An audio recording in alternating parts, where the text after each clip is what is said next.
Hello and welcome to this October 3rd meeting of the Capital Area Architectural and Planning Board. I now call this meeting to order. Thank you all for your attendance today and bearing with us at this rescheduled meeting time. This hybrid meeting is being live streamed on the board's YouTube page where the recording will remain following the meeting. Given the blend of in-person and virtual attendees, we will continue to conduct our votes by roll call. We will get a proper introduction into our incoming executive secretary next, but as we establish a quorum, I just suggest that you take the opportunity to do just a small introduction as you establish that you are present. Please also just share a brief couple of sentences on what brings you to the CAP board. So with that, we will start. I guess I can start. I'm Lieutenant Governor Peggy Flanagan. I'm the chair of the CAP board. Statute brings me to this role, but also making sure that the Capitol is a warm and welcoming place for all Minnesotans to feel seen, heard, and valued is what brings me, the spirit that brings me to this table. Vice Chair Badgerow. Thank you, Lieutenant Governor. I'm Dana Badgerow, and I have a long history with the Capitol, having been admin commissioner twice and also having been on the Capitol Renovation Commission. Mr. Garrett. Good afternoon, everybody. My name is James Garrett Jr. I'm the managing partner of Formula Architects here in sunny downtown St. Paul. I'm also a Little League baseball coach at Parkway Little League, where I grew up playing on the east side of St. Paul. And Mayor Carter asked me to join this wonderful organization, and glad to be here. Wonderful. Thank you so much. Let's see, Ms. Hills, I'm going to come back to you in just a second. You'll figure out what we're doing here. Representative Cleveland, Chair Cleveland. Thank you. It's always great to be with you. I am State Representative Ginny Cleveland. I represent the cities of Plymouth and Medicine Lake. At the Capitol, I serve as the chair of state and local government, and I am brought to this committee by the request of Speaker Hortman. Wonderful. Thank you so much. So, Ms. Hills, we are simply introducing ourselves and what our role is here, why we are here. All right, I'm Hannah Hills. I am a member of the Capitol Heights Block Club and was appointed to the board by Mayor Carter. Thank you. Welcome. I thought you would have your sidekick with you today. My mom took him. Wonderful. Also, you can enjoy the coffee.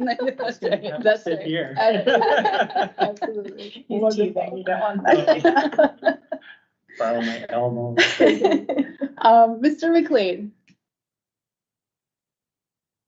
Hello, James McLean. My day job is I work in government relations for Health Partners, so I actually spend a lot of time at the Capitol. I said day job, but sometimes evening and weekend job, I guess, as well. So spend a lot of time at the Capitol, but was appointed by the governor, and just am excited to be a part of this board and this process, not just because I spent a lot of time there working, but I also live in St. Paul near the Capitol. I actually became a lobbyist probably because I took a legislative process course and got to go to the Capitol one day, and I just felt like I just loved the building so much. I felt like I needed to figure out a way to spend more time there. So glad to be here and a part of this process. Thanks. Capitol is a great recruitment tool. We appreciate it. Wonderful. Thank you so much. And Representative Schultz.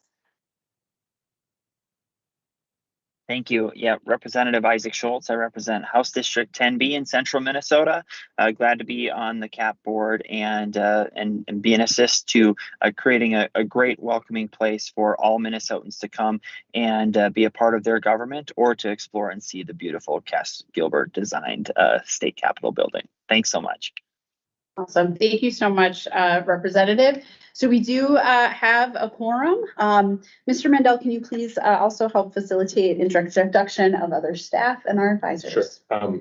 To my right is Peter Musty. He was, our principal planner and zoning administrator. I brought him in almost 8 years ago, I think. Yes. And he comes from the design and the planning background. And myself, I am currently a interpreter for the Minnesota Historical Society. So I get to show up our building that I've worked around for 35, 37, 38 years. And just filling in temporarily here until we get a new exec sec on board.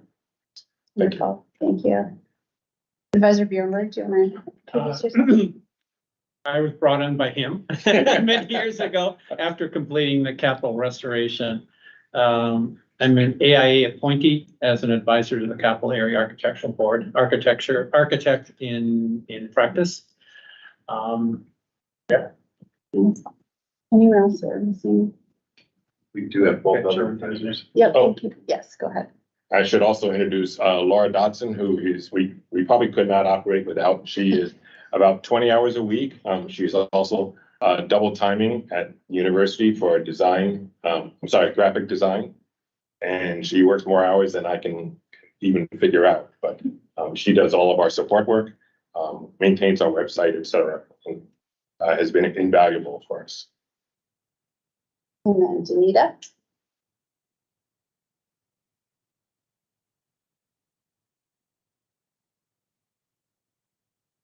Yes, hello. Thank you. Danita Lemon, architectural advisor for the CAP board, appointed by the CAP board.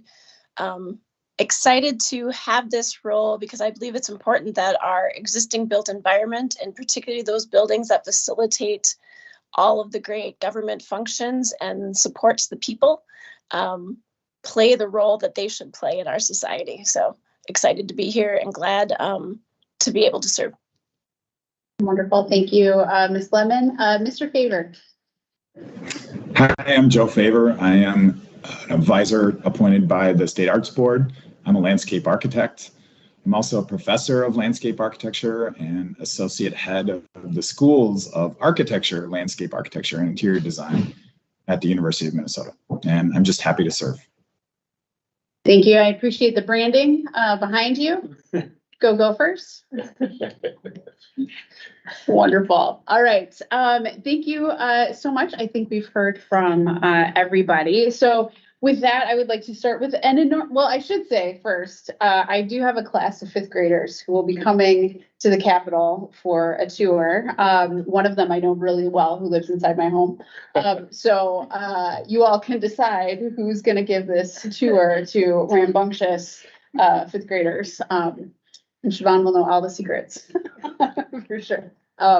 Wonderful. Well, with that, I want to start with an enormous thank you to Paul Mendel for all of your help this summer and fall and stepping in to lead the board staff since Ms. Clapp-Smith left the role as executive secretary. I have been impressed by your continued attention to the capital area in your retirement. You just can't seem to leave, which is A-OK by us, especially as it's related to the Medal of Honor Memorial. And it was a true act of service to return. So thank you on behalf of the state of Minnesota.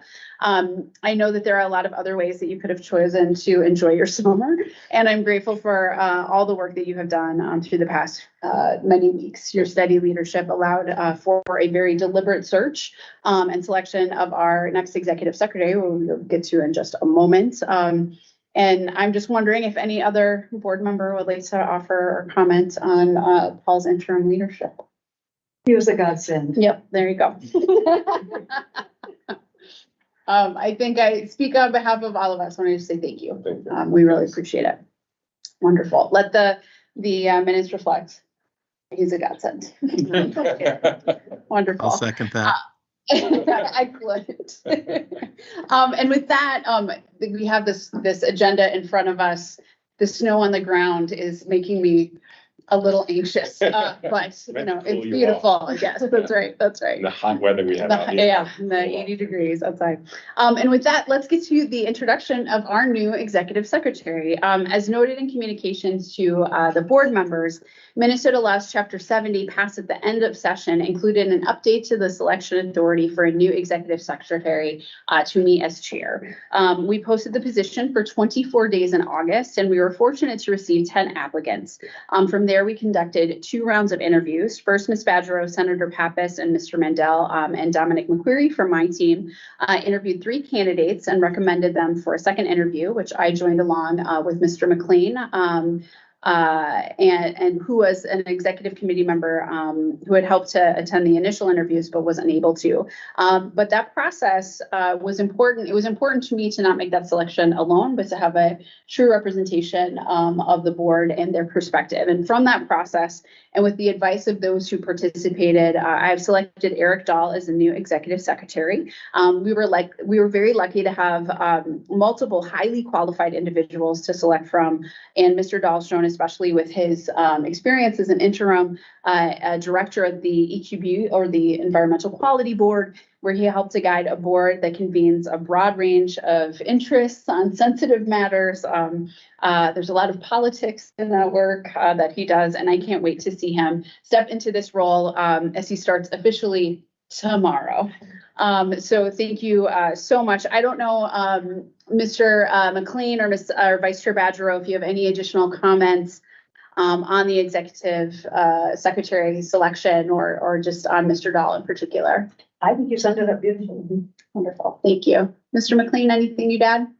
Yeah, I agree. It was interesting to be part of the process for as much as I could. We had a number of great candidates, which is a good problem to have. I guess it made our work a little tougher, but Eric Dahl was obviously rose to the top, and a lot of good parallel from his previous work, and just sitting in his interview, his excitement for this opportunity was tangible. So excited to have him start. Absolutely. Wonderful.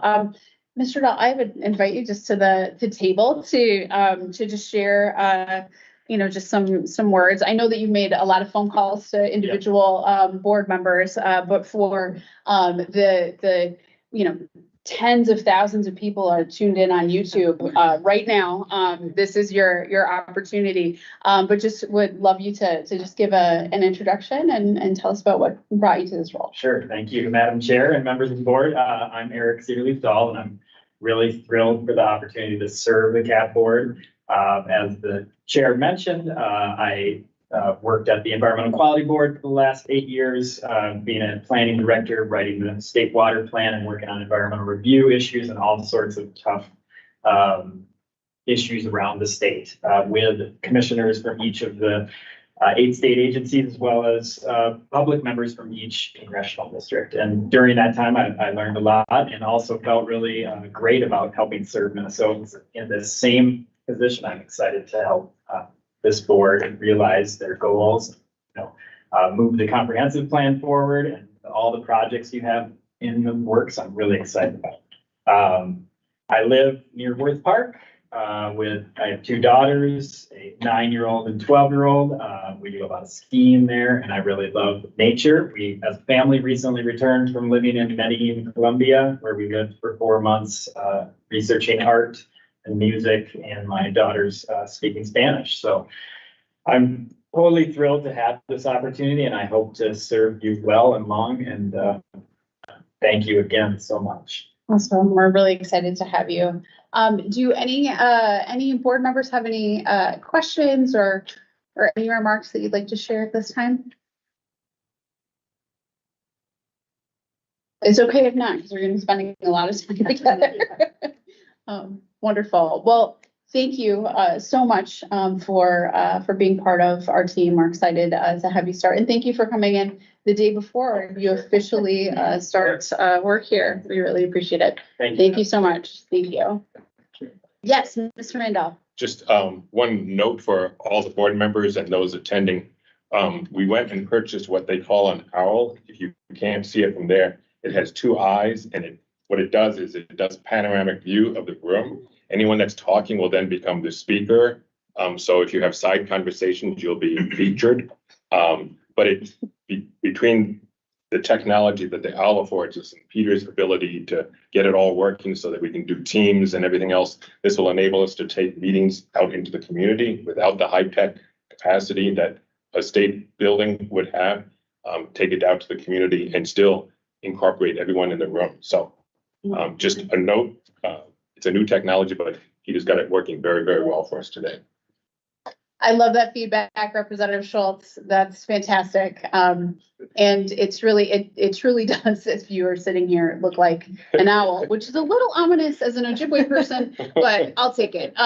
So this is exciting technology, and I'm grateful that we have it. So yes, but you're gonna text it if you need to swear, I guess. I guess it's gonna come right to you. All right. Very exciting. I'm super excited about this technology.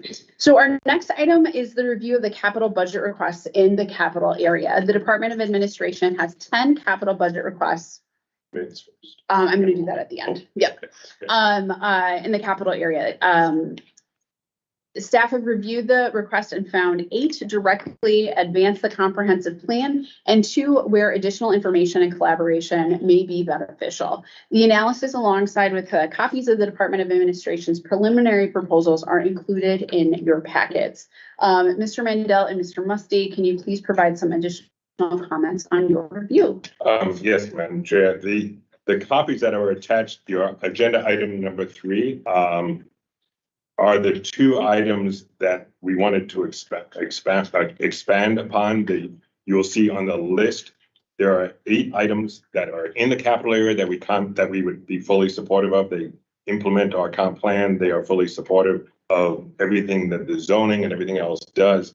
The 9th one, Bureau of Criminal Apprehension, is not in the capital area, so we have no comment on that. And then the 2 items attached to the document. One is for a pre-design for the demolition of the Centennial Building to include evaluating and developing recommendations for associated tunnel sections and campus infrastructure.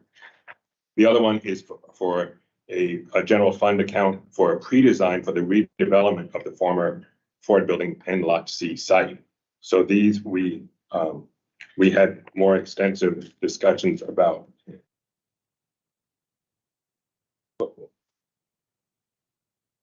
So you'll see the bottom of our cover memo, those 2 items and our suggested language for those. That we are required by state law to issue review comments as part of the capital budgeting process. And this would be what we would recommend go into those documents. So that is for board approval if you wish. Board members, do you have any questions on the memo?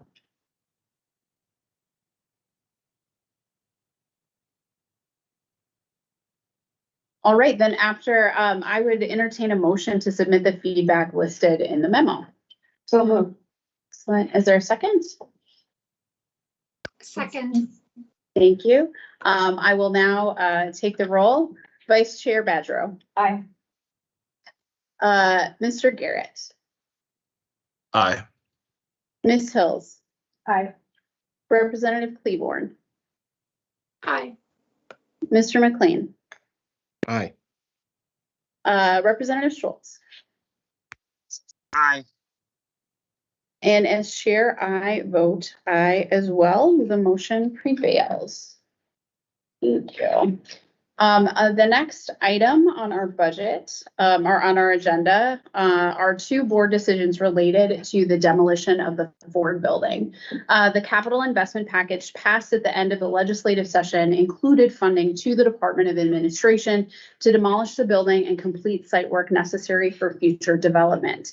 There are 2 questions before the board today. The first from our statutory authority to review significant changes in the capital area, and then a conditional use permit allowing the continued use of the portion of the site for parking and the construction of a tunnel access structure. Ms. Dotson emailed a more detailed memo on this topic Thursday to board members, and it is posted on the board website. Mr. Mandel, can you please provide some detail on the decisions before the board? Thank you, Madam Chair. You have 2 decisions before you. As the chair noted, one would be to approve the demolition of the Ford building. The other one would be to approve a conditional use permit with whatever conditions you so choose, attached to the idea that, and it is at an existing parking lot. I clarified for several board members, it is actually a reduction of the amount of parking. There is within the footprint. Once the building is down, there are a few new parking spaces within the footprint of the previously existing building. However, the spaces between the Ford building right now and the church park and building would be removed. So there's a net reduction in the spaces. But because if the building goes down, existing parking lot becomes the primary or preliminary or the primary use. And since that is out of kilter with the comp plan and the zoning, that is why we have a conditional use permit to permit those kinds of conditions to continue to exist. In this basis, mostly because of its interim nature. There is, like we just noted, a pre-design for the Ford site in the future. There is also the Capital Mall design framework that includes a park space on the southwest and the northeast corner, the northeast being the Ford site, that you'd be having new replacement spaces, open spaces, park spaces to replace what's lost in Lee Erickson Park. So those are your two choices. Your two actions. And again, with a conditional use permit, conditional use permits are predicated on conditions that you adopt. We have some conditions in the document on page 6. Those are, in actuality, conditions that should be attached to the demolition. So if you have two separate votes, I suggest that you attach those probably to the demolition as conditions or as strongly worded encouragements, however you want to do it. It's the board's decision. You can reject, accept, add to, reword these conditions or proposed conditions. And we also have on that same page 2 formal requests regarding strategic planning moving forward and future designs on some sites. The memo goes at length. You have also letters, including all you got, I believe, last night, and I apologize. The most recent letter dated October 2nd from Christ on Capitol Hill Church. You also have several communications from Wold, the architects for Department of Administration, from Amy Spong for SHPO, which is the historic preservation. The church is on the historic register, and several other memos, both from Wold and from Department of Administration, as well as 2 other letters from the church. And with that, I'm staying for questions, or if you have any. So you have those 2 action items. They are detailed on page 2 of your memo under the illustration, and they're shown. The first one is shown here, but it can be the board's decision as you want to address both together or separately, however you wish to do it. So the first one here, who's the proposed change to the capital area lands and building? If by statute we are supposed to, as a board, vote on any substantial land changes or building changes on campus, this being almost right across from the church. In this case, includes demolition of the Ford building and replacements by site improvements that include parking, green space with vegetation, and an enclosure protecting and preserving access to the state tunnel system. So you can go ahead and read that second one, and then I'm asked Wayne to come on up. The second one, this would be the conditional use. Furthermore, the Capital Area Architectural Planning Board is required by rules for zoning and design in the state capital area, approves a conditional use permit allowing for the affected 4-parcel zoning. This is a zoning lot included in the project identified above to change from a building with a surface parking lot to simply a surface parking facility as the primary use, as I explained. And then you would attach whatever conditions you so choose to the conditional use permit. Wayne, why don't you come on up? I think you can help us sort of navigate through the conditional use permit here as well. Is there anything that you want to just speak to right off the bat?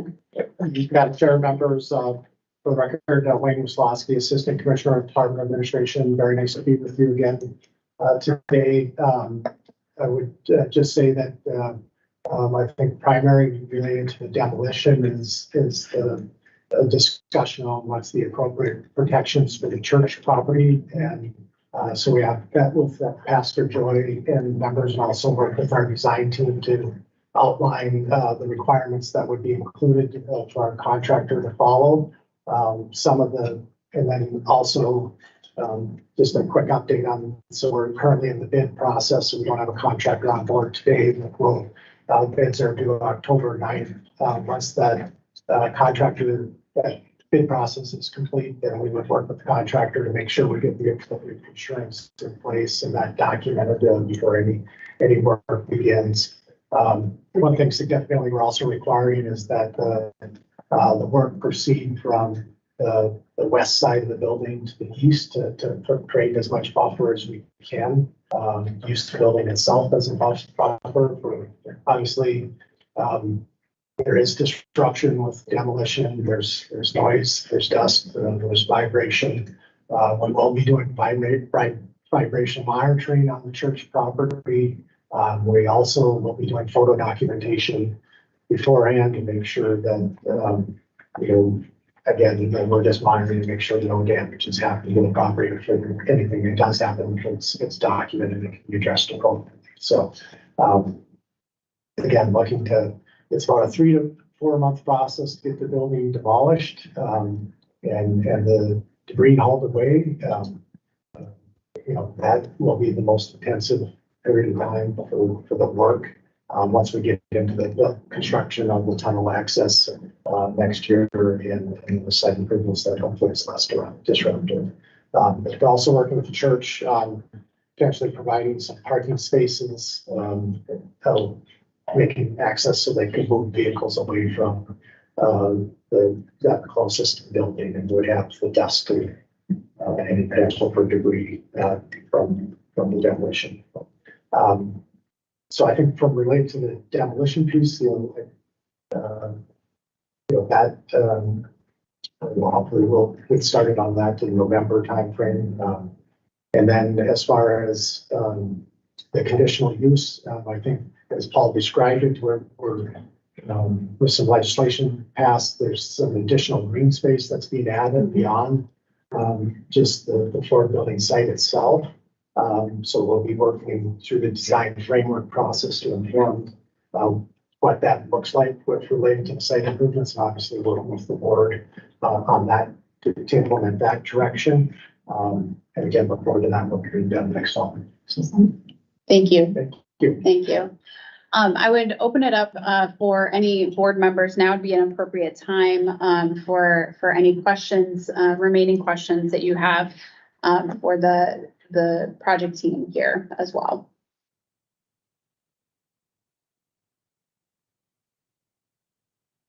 Is anyone online? I'm looking if any hands are raised. I do. Yep, Just a quick. Mr. McLean. So the green space, is that meant to be? I assume the intent is eventually to build on this space, but the green space and kind of the parking space, would that be meant to be permanent, and any future building would be kind of within that footprint, or would there be potential future changes again when the next step in the process comes along? Mr. Rendell and Mr. Maslowski. Yeah, Madam Chair, members. So the green space that essentially is going along University Avenue to Rice Street, between the church property and Rice Street, that I think is intended to be a permanent addition of green space to the campus. And really, when we're talking about the pre-design process and redevelopment of the site, we're talking on the north end of the property. Essentially you could say where the Ford building ends, essentially it's from that property all the way through to Sherburne Avenue to the street. So it's really more redevelopment of the Lot C surface parking lot than the existing Ford building site. Again, we think the design framework that the board is working on will inform what happens in that green space area. Thank you. Ms. Helps? There's so many questions. I will try to keep it brief. So just to follow up with what you just said about the design framework. So with having a comprehensive plan to help guide everything that is happening, having that kind of blown up earlier this year and having a lot of other new opportunities in the area, I'm curious about how all of that is going to work together and how the Ford site will be Especially not just the conditional use permit, but like the ultimate hopeful building that will go in that space. Like, how is that working together? There seem to be, like I said, in April, like there's an incredible amount of government organizations that operate in this area, and the street is one issue. The sidewalks might be a different jurisdiction. The building itself would be a different jurisdiction. The tunnel would be a different jurisdiction. And it's just, I am just super curious how confident we are that they can all work together to come up with something that will go along with the comprehensive plan, if that makes sense. I mean, as the chair, I mean, it is our role and responsibility to make sure that that happens. Okay. So I'm confident in all of us working together across agencies and jurisdictions to accomplish that. I think there has been a tremendous amount of conversation about the Ford site itself in 2019, in 2021, and I think the legislature has made their intent clear. And so, you know, our job in this moment is to make sure that we are being as intentional as possible with that space. I also want to acknowledge Pastor Joy and the church community as well is in my role as the CAP board chair, understand how important the space is, but as a community member who has spent time in that facility in your congregation, understand how important it is to make sure that this is as least disruptive to you and to your community as possible. And we take that very seriously. So at some point you may want to do public comment. I would invite you to do so, but I just want to give that reassurance. So that's, to be candid, Ms. Hull, why you're here and why we're all here. Excellent. Okay. I also wanted to just acknowledge the years of work that went in by other party members to save the Ford building, and that was a huge push 20 years ago. I was not around at that time. But I think that this is a really difficult issue for a lot of the community members who have been around for so long, have seen the entire progress, have seen the lack of progress on being able to make a decision about what goes on with this site. I'm really grateful that Pastor Joy is here and that hopefully we can honor the church's space. I think they've become very important, have been very important in the community, and continue to host meetings and National Night Out, and all of these really beautiful community things. And so we want to make sure that they have what they need to continue to do those things. I would associate myself with those remarks for sure. Thank you. I'm going to go to Mr. Mendel. Just to your first point, Hannah, years ago, I think it was before Peter actually came on board, we actually did some site planning for that whole Ford building site, Lot C. I think, Michael, you were on board at the time, and we looked at, a parking structure that would get rid of all the surface parking, and then a building that would wrap the parking ramp so that it's not visible. And it did include at that time even the open space out front. There is a green space also surrounding the installation itself, a minor small space, but then the Capitol Mall design framework, as you noted, will put in a larger green space that's more permanent. So I'm going to ask, thank you so much, Mr. Mendel. I'm going to ask Chair Cleveland to go ahead, and then I am following her comments. Probably should just go through the slides so we can see that illustration of it. I think that'll be helpful. Chair Cleveland. Thank you. If you'd prefer to go through the slides, I'm happy to wait. That's okay. Go ahead. All right. Well, I just want to make sure that, one, I appreciate the comments of Ms. Hills, because it is really important that we always look to the community to drive these conversations. And so I just want to acknowledge that. And in keeping community front and center of these conversations, I have had numerous conversations since last meetings about this. And one of the things that has been very clear to me as we look at the building that's currently there, that is not in a space where it can meet the needs of community as a functional building, and it would be very expensive to redo if it's even possible because of the nature of the construction of that building as outlined in the report.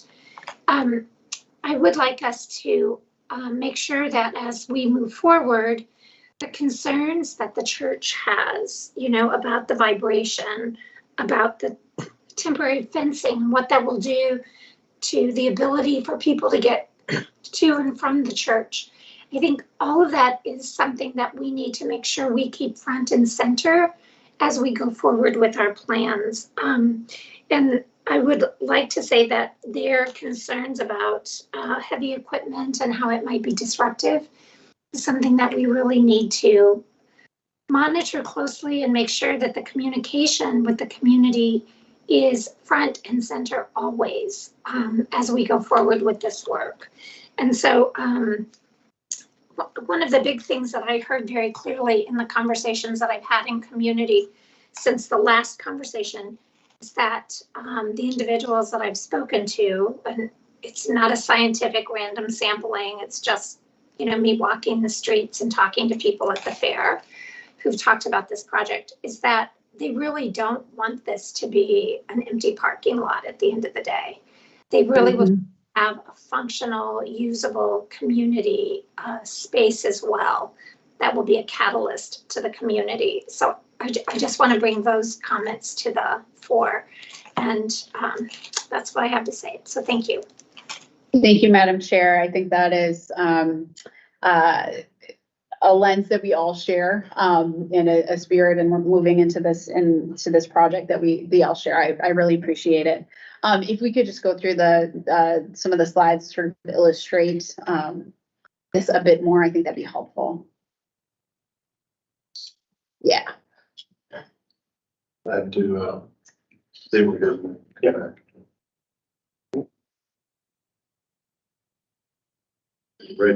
Right with you here. Excellent.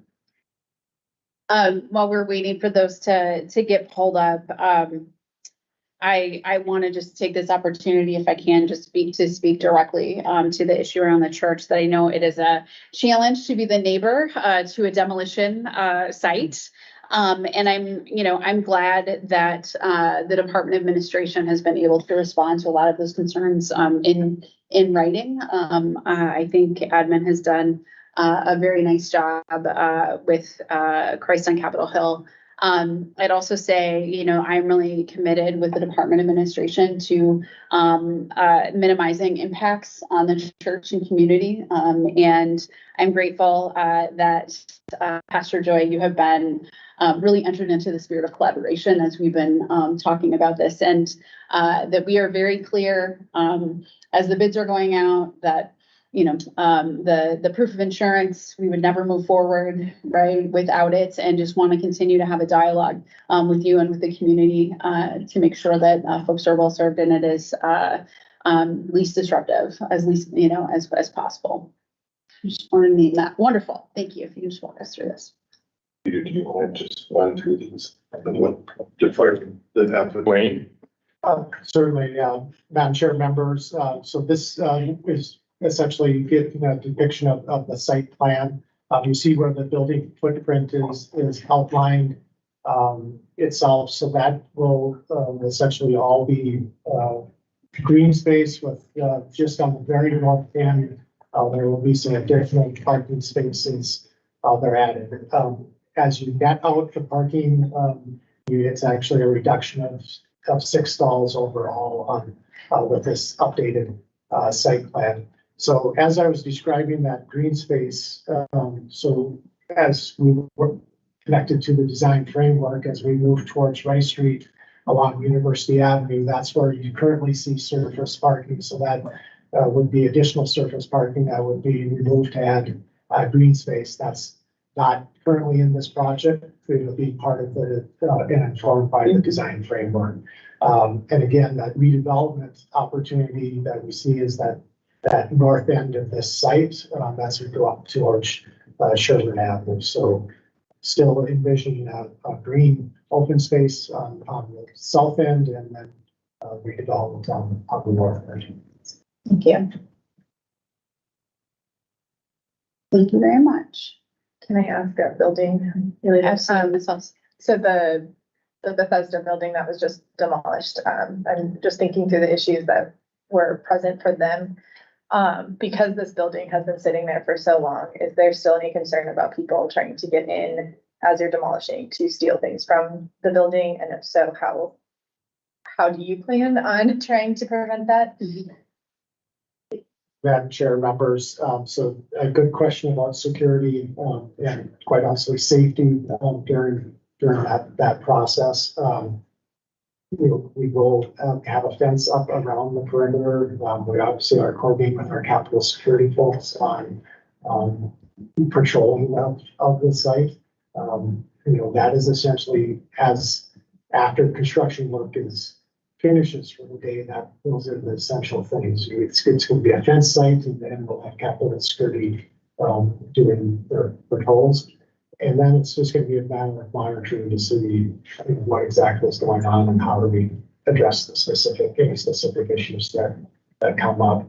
While construction is happening, obviously it's a large amount, as you saw with the focus as just the truck traffic, and how do we make sure and so part of the conversation with the church is just the homeless population that's in the area, and maybe not always the traffic rules of crossing the street and just paying attention to large vehicles moving. That's going to be part of what we cover in our pre-construction meeting with our contractor to really walk through how do we bring trucks into the site. Part of what moving the demolition to starting on the west side is we're looking at doing a loop around with the trucks so that they're backing into a secure fenced area. That's while they back up to get loaded up with the debris, and then they'd have a straight drive out of the site. So they'd have a clear visual sign. But those are the type of details we'll work through with the contractor and with the guidance of the design team to make sure the logistics of how traffic's going to flow is worked out.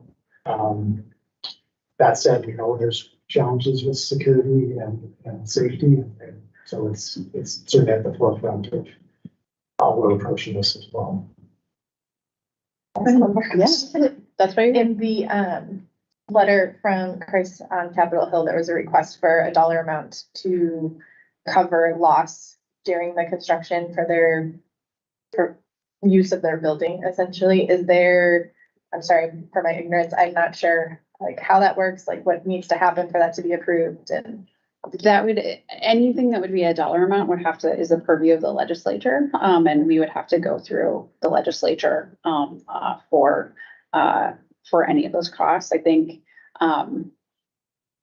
that's not something that I'm comfortable speaking to at this point. I think it's been heard, but I think we need to have a more in-depth conversation about what that looks like and what that would actually be. For me, this still feels, and maybe not to you, Pastor Joy, but this still feels a little abstract as to what that would look like. Okay. But any additional funding would have to go through the legislature itself.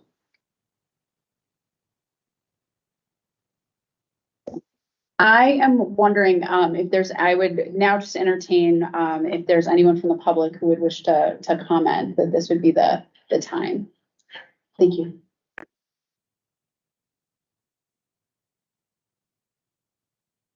Yeah, come on up. Absolutely. I think it's me. I would rather sit silently. I'll just share a few comments. Thank you. I'm Pastor Joy McDonald Colfed, and I'm pastor at Christ on Capitol Hill, also known in a more full way as Christ Lutheran Church on Capitol Hill. And thanks for inviting me, and thanks for all of the work that several of you have already been doing with me and our faith community. And just to say that although we are a historically recognized building, it's not just self-interest that really brings us into this conversation, but it's really the deep despair of neighbors that are 1 block north of the Ford building and 2 blocks north of the Ford building, and feel like that this whole Capitol area, larger than the Capitol building itself, has been incredibly neglected over the years. And there was one really hopeful time on the way to the comprehensive plan where Peter and Paul and their team did countless interviews with neighbors. There were art installations. that shared what people hoped for and wanted for their neighborhood along those blocks of Rice Street. And the level of despair right now in this kind of deconstruction season is very high. And that's also because poverty and violence and people harming one another is really people's daily experience right now in the blocks right near the Ford building.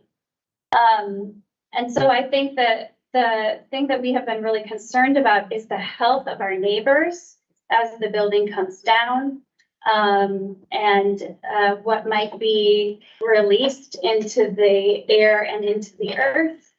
And we've been really concerned about, can these vulnerable and fragile business partners, landlords, a landlord stopped by at lunch today who's been a landlord in the area for 50 years, and she just needed somebody to hear her with her level of despair. And actually our meeting is next week, but there she was. So on behalf of all of those neighbors, that's why we're in this conversation. We appreciate the work to serve and make this the best plan possible going forward. It has done no one any good to have an abandoned building next to us for 20 years, but it will also do no good if it looks like we're in a wasteland. Mm-hmm. And I guess the only other piece I'll say is that I'm also here on behalf of the thousands of people who come in and out of our building during the legislative session. And so we have some concerns about the timing of the construction.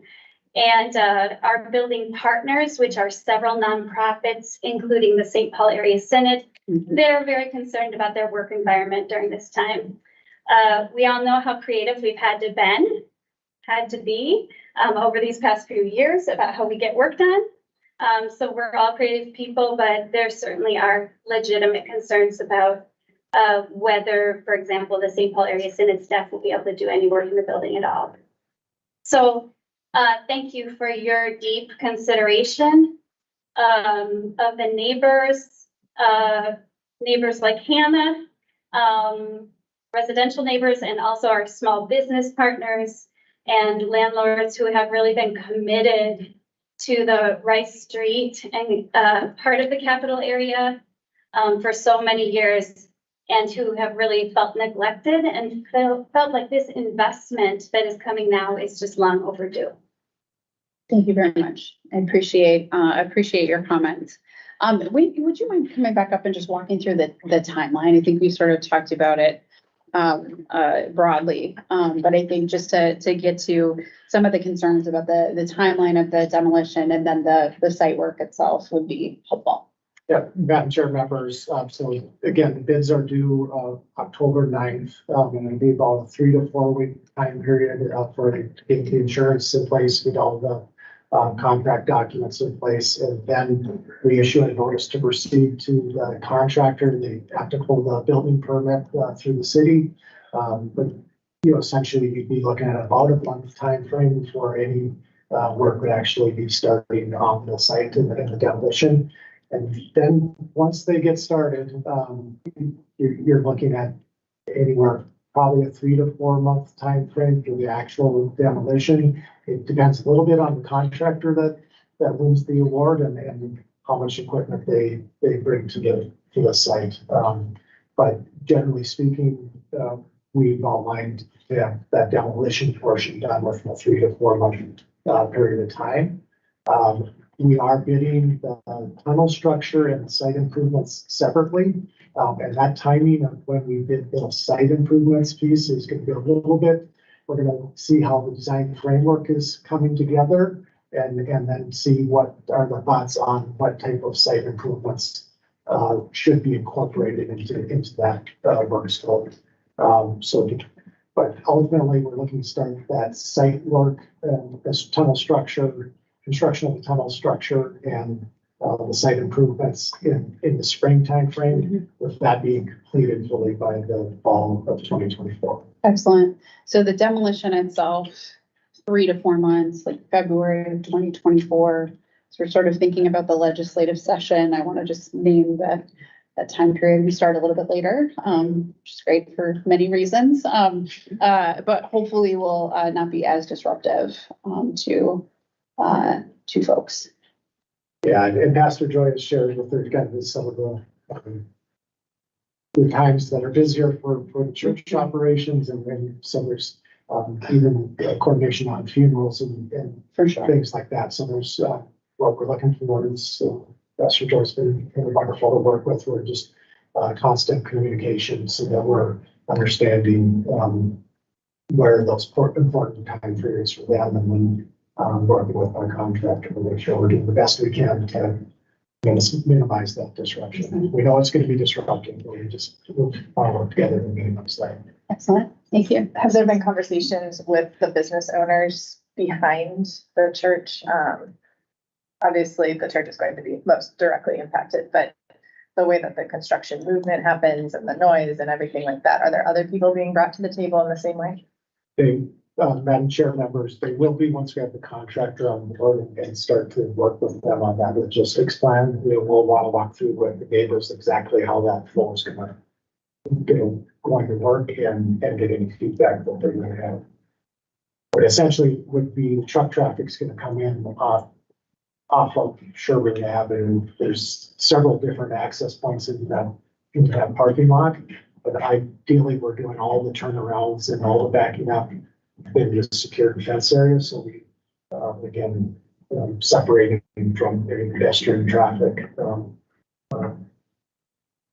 that truck traffic to the best we can. Madam Chair? Yes. I kind of want to keep us looking at the bigger picture here, the end game. And I know when we went through this spring and all of the machinations around state office building and so forth, we found some goodies, so to speak. And so there's hope, I think. There's hope with the capital area revitalization fund, which I think will make a difference in the neighborhood. The capital mall redesign, which is looking at things like security, employee finding, and transportation, will help improve. After that Ford building has been an albatross for some time, and with it coming down, it will be replaced. And it will be replaced with something, if we have anything to say about it, that has some mixed use. And then finally, the Ford building, the Sears property. There's some hopefulness that may get developed under our guidance and with our help, and also would be mixed use. So I think there's really hopefulness that this area can be revitalized with our help. And that's, I think, what we're committed to do. Well said, Vice Chair. And I think, with those resources, the $5 million for the neighborhood. And my hope is that in this moment of deep despair that we have in this last legislative session and through the leadership of the CAP board have tried to model that we take this role and we take our work really seriously. So I want to just name that. And Ms. Hills, I don't ever want you to feel like you can't ask questions. Okay, literally while you're here. Also, we're going to give you additional work because you live in this neighborhood and I think have a really important perspective as well. So communication is key. It will continue to be so. And Vice Chair, just well said, there's a lot to be hopeful for. Thank you. Can I say? Sorry. Yeah. I think what I'm trying to wrap my head around is when the Community Vitality Fund came forward, I was not picturing fallout from the Ford building being a part of that. I think it's complementary. Yeah. Yeah, I think, so I'm just trying to find my footing around how to present what that Community Vitality Fund is for with an additional stressor now. It's always been a stressor. It's like you said, an albatross that's been there. But it's going to be a different type of stressor if it is demolished. And so just trying to figure out how, for sure, to think about it. What I would just say is, I think the level of community engagement and the task forces and how we have approached this work over the last 5 years is different. And I have at least 3 years and change to continue to try to do it in this way, where we can get those resources, be more intentional. And so I absolutely hear that. And we have to move forward. And so doing so in the best way possible, I think, is the spirit that we all need to approach this issue that in that way. Something is happening. Mm-hmm. It'll just, we have to be patient. Yeah. That's the difficult one. Okay, Chair Cleaborn. And then I'm going to move us along. Thank you. I just want to make sure that we heard one of the comments that Pastor Joy made. And I think what Ms. Hill is also trying to say to us. For Pastor Joy, I would ask admin, I don't know if it's possible, if there is a way that space can be made available within the Capitol Mall complex. If there is space that could potentially be available for them to hold the meetings that they need to have with larger groups that might be somewhat disruptive. I don't know what's possible and what's not possible, but it's something I think we should explore. And to make sure that we hear Ms. Hills that, you know, there is fear, and I read it also in Pastor Joy's letter about the abandonment, right? Whether it's the abandonment now of the building, the lot, or the community, we need to make sure that we do our part to help with communication so that people don't feel abandoned as this process moves forward. So I think that communication piece between admin and the community is going to be vital as we go forward with this work. Absolutely. Thank you. There are several, I think, public spaces that are available within the Capitol complex that we can certainly talk about. I think the appeal of the church itself is that it is a gathering space in and of its own before people go over to pump up for lobby days and other things. And so, but I think that that's something that we should keep in mind and continue to communicate about absolutely. And I want to name something that I think is related to what you mentioned with talking about the abandonment and about this neighborhood. I want to, as you mentioned, Wayne, I just want to be really clear that also being very conscious about our neighbors experiencing homelessness and how we are tending to the needs of folks in the community there as well is a priority for us. So this has been something that we've talked about quite a bit with Bethesda site and now, and so just as we're talking about traffic in and out and just safety generally, especially in the months that will be getting colder, that will matter. So thank you. So here, I would like us to, we've had a really robust discussion today. We have had several robust discussions over the last several years. So I would like to move us. I would ask if there is a motion for board approval for of both the demolition of the Ford building related to our statutory. You want to do them separately? Okay. So we will move this first motion, the language for board consideration. You can read it before you. Is there a motion? Is there a second? Second. I will now take the roll. As chair, I vote aye. Vice Chair Badgerow. Aye. Mr. Garrett. Aye. Ms. Hills. Aye. Chair Cleaborn. Aye. Mr. McLean. Aye. Representative Schultz. Aye. The ayes have it. Thank you very much. And now to the conditional use permit. Is there a motion to approve the conditional use permit? I'm on a roll. So much. Excellent. Is there a second? Second. And what kind of conditions are they attaching? Isn't it what is before us? But With the following. you have to list the conditions that you're attaching. Excellent. Oh, we have those. Wayne, would you mind coming back up? Madam Chair, members, to the conditional use Perfect. I think, what we've often heard, related to parking, surface parking in particular, and I think what we're hearing loud and clear is, that nobody wants this to be a temporary, wants this to be temporary. Yep. The surface parking, that they want to see redevelopment of the site and the site activated. So as, you know, as far as conditions related to, temporary parking, which is the conditional use permit, piece, certainly, admin would be supportive of a condition related to that this is a temporary use of the site and that it encourages redevelopment of the site as soon as possible. Certainly, I think that's a message that we've heard both from legislators and as well as community members. I had assumed it, but I'll make it explicit. As dependent upon the property being eventually in due course. Redeveloped. And potentially recommending the strong recommendations within the memo. Yes, itself. exactly. Excellent.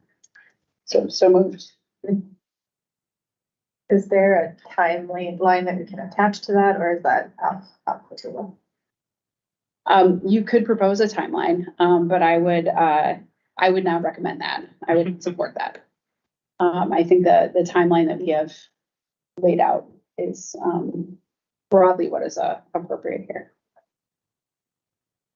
Madam Chair, what I could just comment related to the timeline is admin has already submitted the capital budget request for the pre-design funding. So that is really that planning for redevelopment. And we've taken that first step that has to have that then be a conversation with and considered during the capital budget process. So we have moved forward with that, and that was part of the request that Paul. To make it more explicit, the timeline is is contingent on state funding for a potential new building itself. Oh, and if I could predict all of that, I'd be. So we have a motion. I would actually ask you to rescind your motion if it's okay, so we can continue this conversation. Yes. Thank you very much. Mr. Mendel. Just a quick point, the capital mall design framework implementation will be taking place within the next year, or it's extended the next year and two. So that would not be dependent on any further funding. That's part of the requirement. Okay. All right. Any additional discussion, questions, comments, snide remarks from board members? Are the two conditions that were recommended in there included already, or do we have to officially put those recommendations into? That is what Vice Chair Badgerow would be moving. Yes. Excellent. Okay, you ready? Yes. All right. I think so. Excellent. I move that we approve the conditional use permit with those two conditions. Excellent. Is there a second? Chair Cleavorn. Second. Excellent. Is there any discussion? Sorry. Mr. Mendel. Just a clarification, which two conditions? Sorry. Help me out here, Paul. Are you talking the two conditions on the document, or the conditions that you talked about with regard to the timeliness and I didn't catch the second one. It was Go ahead. That temporary parking, that use of the site. So this would be a temporary parking usage, and it encourages redevelopment. Those were Correct. the two that I heard. Yes. Yes. Thank you. Thank you. Excellent. Okay. I will now take the roll. As chair, I vote aye. Vice Chair Badger. Aye. Mr. Garrett. Aye. Ms. Hills. Aye. Chair Cleavorn. Aye. Mr. McLean. Aye. Representative Schultz. Aye. The motion prevails. Thank you very much. As noted in your packet, the board received funding this legislative session for an update to the Capital Mall design framework.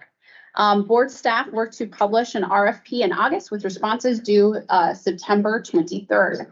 At this meeting, staff had suggested we direct a group of board members and staff to review the proposals and make a selection. Mr. Mendel, can you please provide some additional information on this and any recommendations on the makeup of the review group? Madam Chair, I'm going to turn to Peter for a moment on that, on the Capital Mall Design Framework. Excellent. He is shepherding that one through pretty much on his own, but with assistance. A lot of reviewers right now are busy looking at the proposals, but he's the project manager for that one. Excellent. Thank you, Madam Chair. And there is a lot of going on in, it's really exciting in the capital area. We're facing a lot of change. This is good and also challenging. So what I'm going to do today is to talk about the Capital Mall Design Framework first, but in one fell swoop, also move to 2 other updates. Excellent. And bring us home, if that is it. Yes, Mr. Musty, bring us home. So here we are. And I would like to just ask Mr. Mendel for point of order to make sure that we don't skip the church's conditions that were. Yes. Just as a, thank you. That's what I was curious about, the 2 conditions that were listed in the board packet. And I, right, would like Okay. to either return to that or continue on your direction. I think just continue on our direction. Okay. I think we've made it clear. I think the strong recommendations in the memo, it has been clear that we have a deep commitment to the congregation and moving forward. So there were two worded conditions in the memo. So those passed with the. We have strong recommendations for those. Okay, so The 2 that four passed are the recommendations. temporary parking. Okay, Okay. and the spirit that we will, that will be temporary and we will move the timeline to ensure that this is available for community use going forward with strong recommendations for what is contained within the memo itself. If we need to make it explicit, I'm happy to do that, but I'm very conscious of time and we have less than 20 minutes left for the meeting.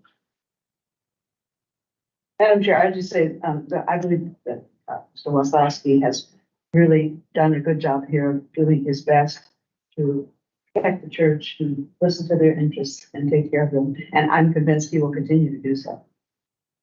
Can someone point me to, I'm so sorry, I had it and I lost it, like where those 2 written out conditions were, and Page 6. I just wanted to. I'm so sorry to take up time. I just thought those were really important to include as conditions. If you're asking, Then I would make a motion to that point and lay those out specifically. Yep.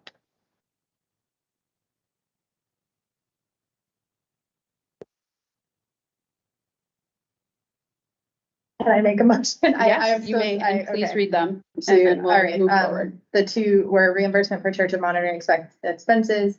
Department of Administration will reimburse Christ on Capitol Hill Church for expenses relating to preventative monitoring and protection of the National Registered Church, including but not limited to professional services to assist in documentation of the property before, during, and after the construction process, and 2, protection measures of the church. The Department of Administration will abide by the commitments made in the architect John McNamara's memo to the CAP dated September 19th, 2023, which outlines measures to protect the church, such as adherence to practices provided by State Historic Preservation Office in their September 11th study or letter to the CAP. Second. All those in favor? Madam Chair. Hold on.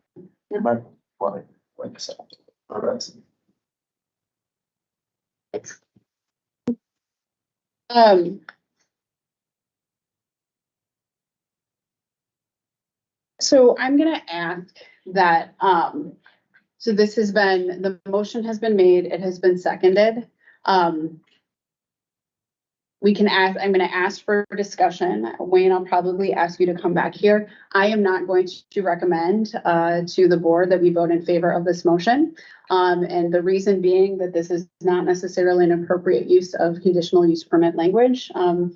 Oslowski, could you come up and speak to that, please? Madam Chair, members, I would just, on the migration, we intend to contract for that directly, so it would not be a reimbursement. That is something with photo documentation of the church beforehand, with Pastor Joy's permission, and also do vibration monitoring by a third party, not by the contractor, so that we're able to monitor and make sure there's not exceeding the thresholds that are established in the specifications. And again, that reimbursement of costs, we're dealing with public funds here, so reimbursing a nonprofit organization, there's challenges around the use of funds. And to a broader point on for a conditional use permit, my understanding is that conditional use permit is related to two things. One is the surface parking, which, and then it's also the tunnel structure. It's not the actual, those conditions are not conditional use of the actual demolition. That is a separate board action.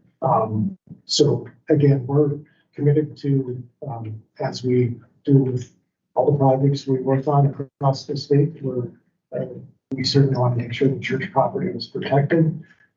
We also want to make sure that the broader aspects of safety, given some of the dynamics are addressed.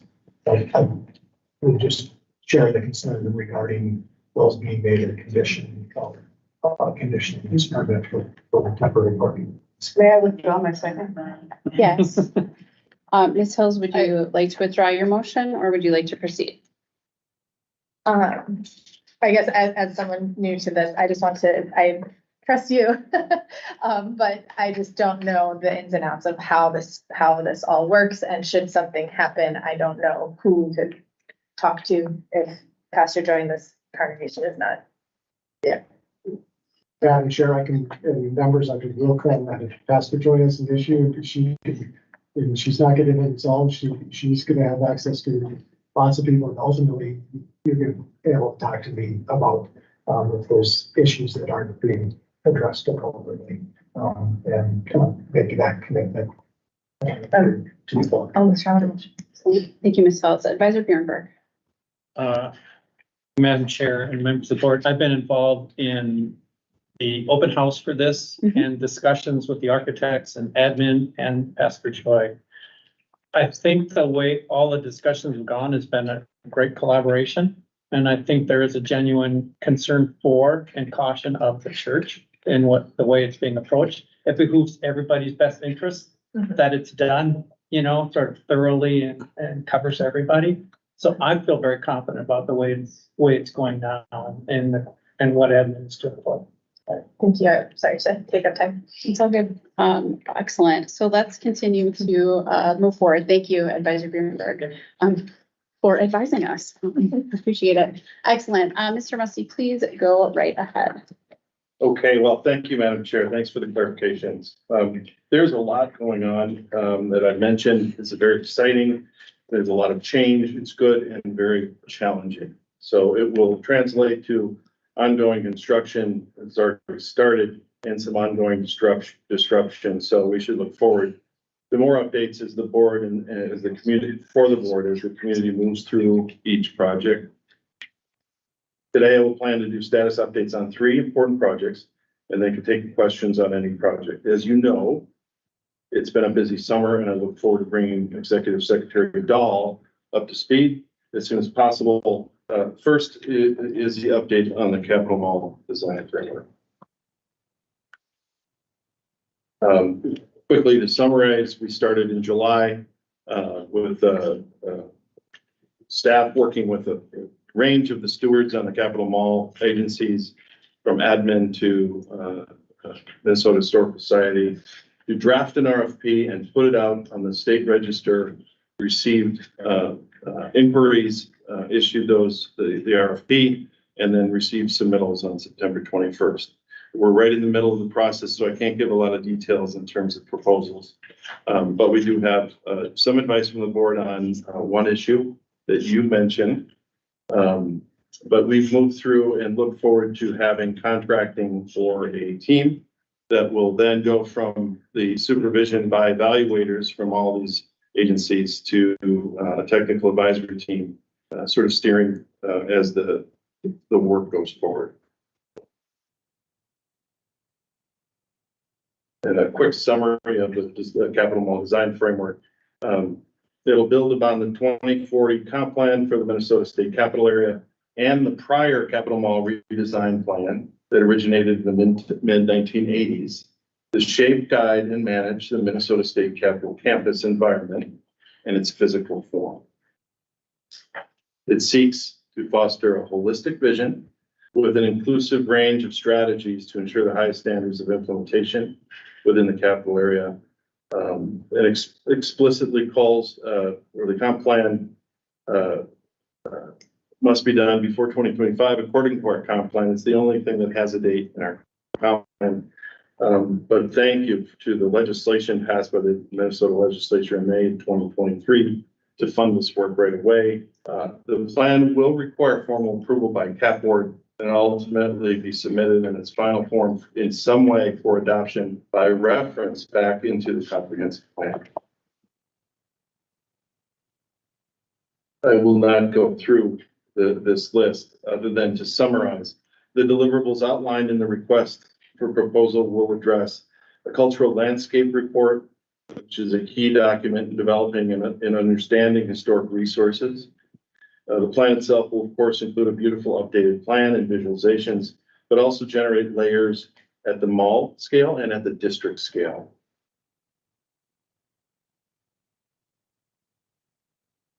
The goals of the mall framework project are to develop a master plan for location-specific design and management within the Capitol campus, and then a schematic design for immediate implementation and guidance for future implementation on public land within the Capitol area.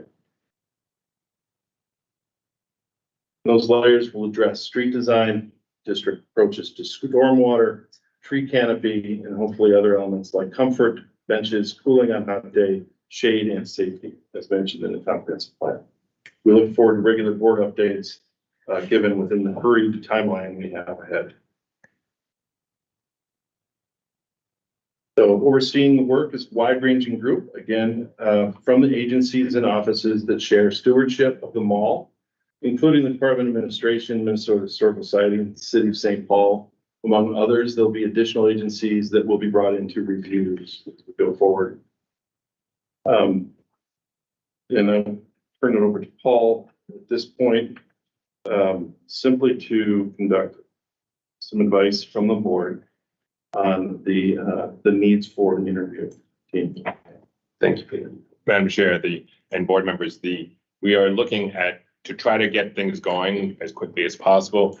The board authorizing a select body, you see up here, these are within a subset of those that are reviewing the proposals to conduct the interviews with the most high-ranking teams, probably 3 or 4 via a short list, and then to, speaking on behalf of the board, authorize that body then to make the decision and select the team so that we don't have to have another board meeting in 2 weeks or something like that.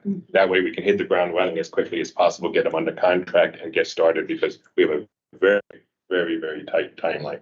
So that's your request. Excellent. Before you, Madam Chair. That's right. Thank you very much. So this is the group that has been selected.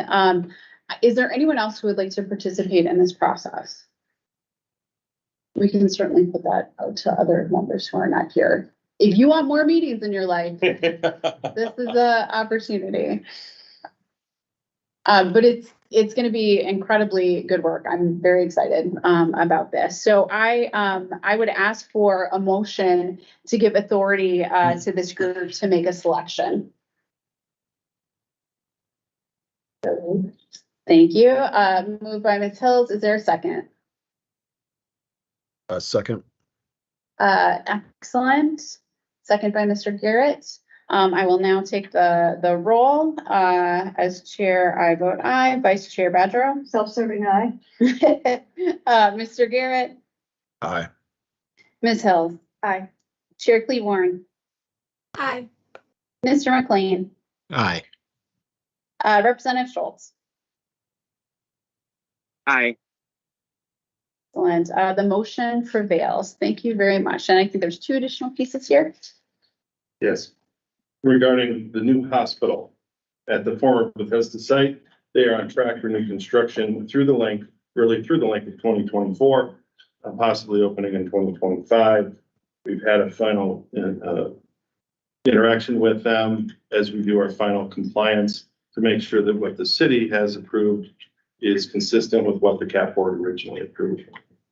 I think I'll leave that there. And of course, there can be questions on that project. There's been a lot of activity up there at the site. They're still waiting for final sign-offs from the Capital Region watershed as they go forward, or they've just gotten one. They're moving forward.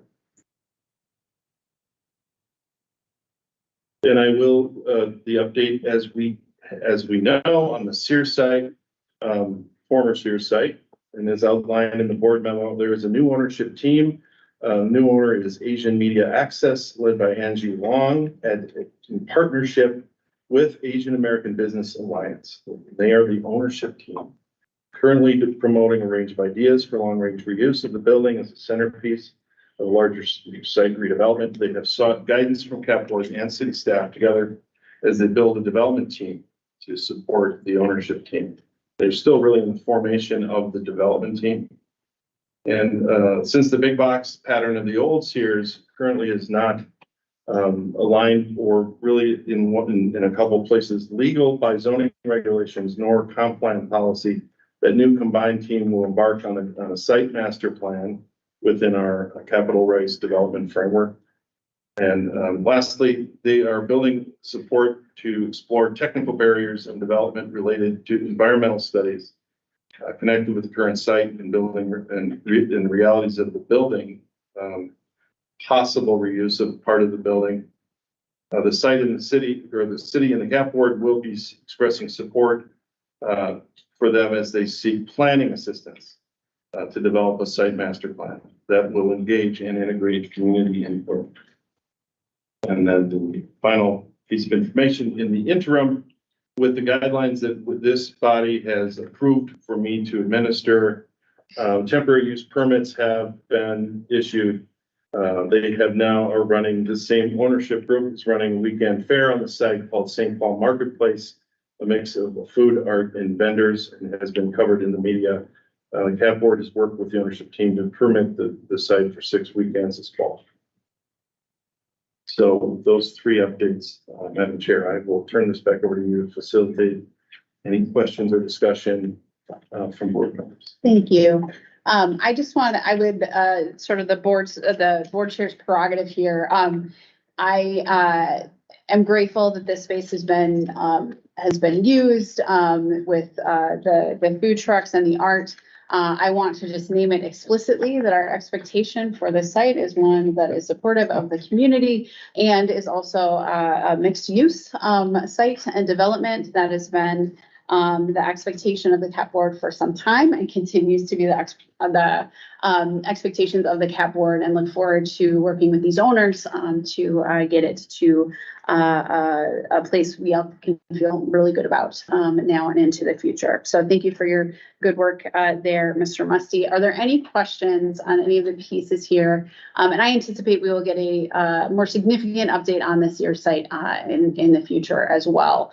But any questions to what Mr. Musty just reviewed? All right.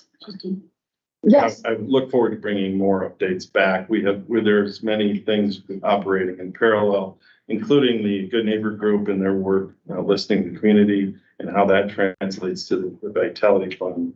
And Hannah, the board member, Hills, has been helpful in leadership of that group. And I would love to bring an update back very soon for that work. Senator Pappas. Excellent. Look forward to that. Chair Cleaborn. Representative. Thank you so much. I just wanted to say about the Sears site. I want to make sure that we're lifting up Pastor Joy's voice just one more time in this space, that we don't allow the space to languish as the CAP board. So I'm not speaking for her, but I just want to make sure that we hear that message from the community loud and clear. Excellent. Thank you. Thank you, Chair. I think we all share that that viewpoint. Thank you very much. All right. We are, I'm gonna bring us home. We're gonna do these minutes with the 1 minute that we have left here. Our final item of business is the approval of the April meeting minutes. Does anyone have a correction to the minutes? I'm on there twice. I don't know if that matters or not. You were really there. Really appreciate that noted. Is there a motion to approve the minutes? So moved. Excellent. Ms. Hills, is there a second? Second. Ms. Badgerow, all right, I will now take the roll. I as chair vote aye. Vice Chair Badgerow. Mr. Garrett. Aye. Ms. Hills. Aye. Chair Cleaborn. Aye. Mr. McLean. Aye. Representative Schultz. Aye. Excellent. The meeting minutes are approved from April. We did it. Thank you again for attending this afternoon. Yes. I'm so Ms. sorry, I have Badgerow. 30 seconds. left. Excellent. You have I know 30 this is seconds. They're all for you. Mr. Mandel. Yes. Yeah, and I just want to give him another heartfelt thanks for stepping in at a really critical time and pulling us through. Absolutely. I would associate myself with those remarks. And I know that you're still gonna be around the Capitol, so, I'll see you soon. I'll take Thank you. the hall. Absolutely right. Thank you, Mr. Mendel. It's been fun to see you in community not doing these things too. Appreciate that. And just a big welcome to Eric Dahl. We are super excited to have you, on board. You got a flavor for what your job's gonna be all about. It's very exciting, and as you can tell, the folks on this board and in this room and all of the roles that are associated with the CAP board care tremendously about this place and about this space, both currently, but also for future generations of people who enjoy the Capitol as well. So thank you so much, Mr. Mutzi, for all of your work. Ms. Dotson, thank you for your work. I know that this work of the RFPs has been a lot and heavy lift, but excited for this group of folks who are going to help you do those approval. You've been juggling a lot, so thank you so much for all the preparation for this meeting. Look forward to our next meeting. And again, Paul, thank you. As Mr. Dahl gets into this role, please stay tuned for a notice of our next meeting. With that, we are adjourned. Go Twins. Thank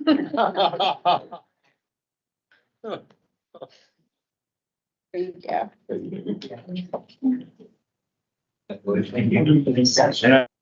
I was confirmed that we are terminating. How many pages?